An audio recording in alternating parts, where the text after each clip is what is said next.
पूरी बुद्धि मिथ्या दृष्टि की हेर फेर में जाती है। फिर से सुन लो, हेर फेर में जाती है मिथ्या दृष्टि की पूरी बुद्धि। तीसरी बार कह रहा हूँ, हेरा फेरी में जाती है। शादी तो करेंगे, बच्चे नहीं करेंगे। काहे?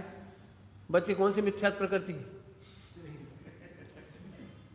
बताओ, बच्चे कौन सी प्रकृति है? कौन सी कर्म की कौन सी प्रकृति बच्चे? पत्नी कौन सी प्रकृति है बताओ?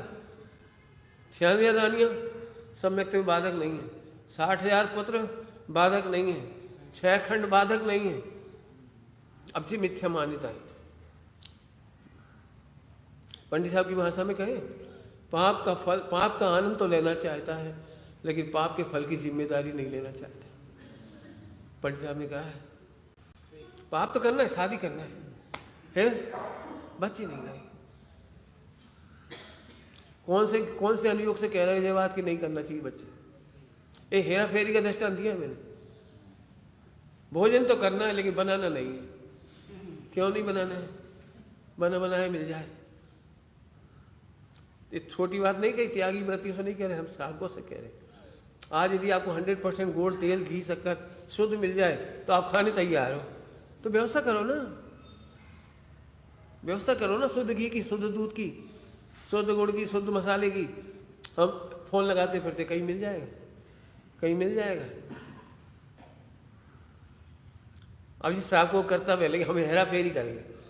कोई मिल जाए अपना बलिदान देने वाला, नन्हे भैया वे बनाएंगे गुड़, वे बना देंगे तेल, अपन मंगा लेंगे, पैसा तो अपने पे है ही। तो इससे किंचित भी धर्म नहीं होता। किंचित कह दिए, किंचित भी धर्म नहीं। शुद्ध खाने से धर्म नहीं होता है। खाने वाले की जिम्मेदारी है बनाओ। तुम सब लोग अलग अलग बिजनेस क्यों करते हो? ये कपड़े का उत्पादन करते हैं, ये मसाले की दुकान लगाते हैं, ये और कोई दुकान करते हैं, सब समाज की आवश्यकता की पूर्ति करते हैं। हमें से कोई ऐसा व्यापारी नहीं हो सकता जो गुड़ बनाए, तेल बनाए, घी शक्कर बनाए, मतलब जो भी कुछ, लेकिन नहीं, वो कोई और बनाएगा। वो एक ब्रह्मचारी है ना बेचारे, निकम में फालतू है। अपना तो एक्सपोर्ट इंपोर्ट है, अपना तो बहुत बड़ा कारोबार है और ये छोटा कारोबार है। अरे जैन शासन को बरताने का नाम भी कारोबार है। जैन शासन को बरताने का नाम कारोबार है। इसीलिए बच्चे अमेरिका चले गए लेकिन रात्रि भोजन का ठिकाना नहीं, शुद्ध खान पान का ठिकाना नहीं। दान की तो परंपरा ही 4 प्रकार की दान तो खुद ही नहीं खा पा रहे तो दूसरों को क्या खिलाएं। दान का पहला शब्द क्या है? अतिथि संविभाग। दान की विशेषता क्या है? अनुद्दिष्ट। अनुद्दिष्ट, बिना उद्देश्य के बनाओ। अपने लिए शुद्ध बनाओगे तब दे पाओगे। अब तुम कह रहे हम संपन्न हैं, हम कह रहे विपन्न हो। जड़ वैभव से कोई संपन्न नहीं होता। करोड़ों अरबों खरबों पे होना अलग बात है और जिन शासन की संस्कृति अपने घर में होना अलग बात है। अभी पंचकल्याण की मीटिंग में हमने संबोधन किया वहाँ जबलपुर, उसमें एक पंक्ति कही, हमारे कार्यक्रम चाहे वो विवाह हो, चाहे सगाई हो, चाहे बच्चों की पढ़ाई हो, मकान बनाना हो, व्यापार करना हो, कुछ भी हो, चाहे पंचकल्याणक हो, कुछ भी हो, वो है महामोहांतक संस्कृति। महामोहांतक संस्कृति। आपकी पूजा पाठ, प्रक्षाल, मंदिर प्रवेश, घर प्रवेश जो आप करते हो उसमें गृहीत मिथ्यात्व नहीं होना चाहिए। मोह का अंत होना चाहिए। 5 अणुव्रतों का पोषण हो तो आप संपन्न हो। यदि 5 अणुव्रत आपके जीवन में नहीं है तो आप संपन्न नहीं हो, कंगाल हो। 5 अणुव्रत आपका वैभव है, आपके साथ अगले भाव में जाएगा, कर्म खिपाएगा और चीज जड़ वैभव तुम्हें निगोद ले जाएगा। तुम संपन्न कह रहे हो, हम कह रहे हैं तुम विपन्न हो। निगोद जाने की तैयारी हो रही है कंफर्ट जोन से। कंफर्ट जोन, हम तो खा पी रहे, आराम से रह रहे। आराम से कहाँ रह रहे? जहाँ आत्मा को आराम नहीं मिला वहाँ आराम कैसे हो गया? आत्मा को आराम नहीं मिला, क्या तुम देव हो?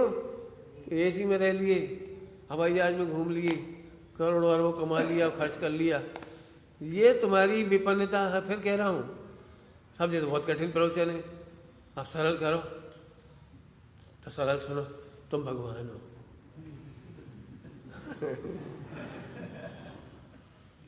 जबलपुर में मैंने एक बात कही, भगवान आत्मा की चर्चा, अकर्ता की सुनना चर्चा, ज्ञाय की चर्चा सुनना सरल है, और नैतिक मूल्यों की चर्चा सुनना बहुत कठिन है, बहुत ही कठिन पड़ रही है।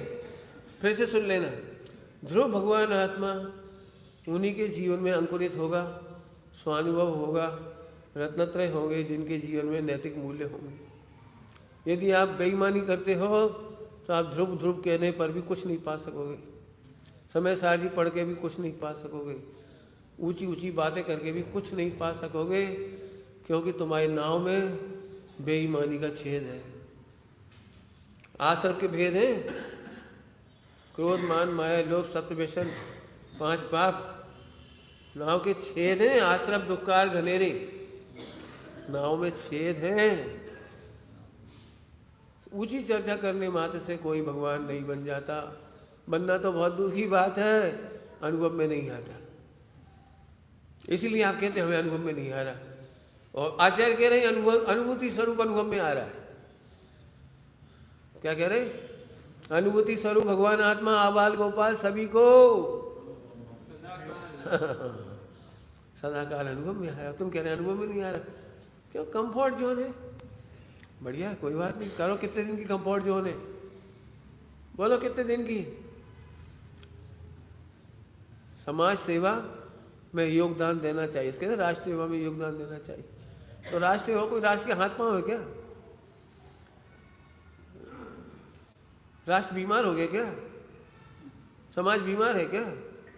समाज के हाथ पांव है। समाज सेवा इसी का नाम है। रत्नत्रय और 5 अणुव्रतों की संस्कृति लुप्त ना होने पाए, इसका नाम समाज सेवा है। अणुव्रतों में से महाव्रत निकलेंगे, जब अणुव्रत ही नहीं है तो महाव्रत कैसे निकलेंगे? जब अणुव्रत ही नहीं है तो कपड़े उतारने का नाम तो महाव्रत नहीं। कौन सी बात कैसे कही? वो असली बात सुनने को नहीं मिलती। प्रभु की बात सुनी, मिक्सिंग की बात तो बहुत सुनी, ये मिक्सिंग चीज थी सारी।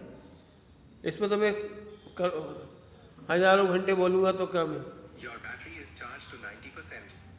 जी भैया कौन ने लगाया? तुमने बोल रहा है, अब यही बोल रहा है, बोलो क्या करे। हाँ भैया, बैटरी चार्ज नहीं रखी तुमने, बंद कर दे, हटा ले। समझ में आ रहे? अपराध है बेटी जी, इतनी जिम्मेदारी से लगाओ, लगाना है तो, नहीं तो अगली बार प्रवचन डिस्टर्ब होगा आप ही की वजह से।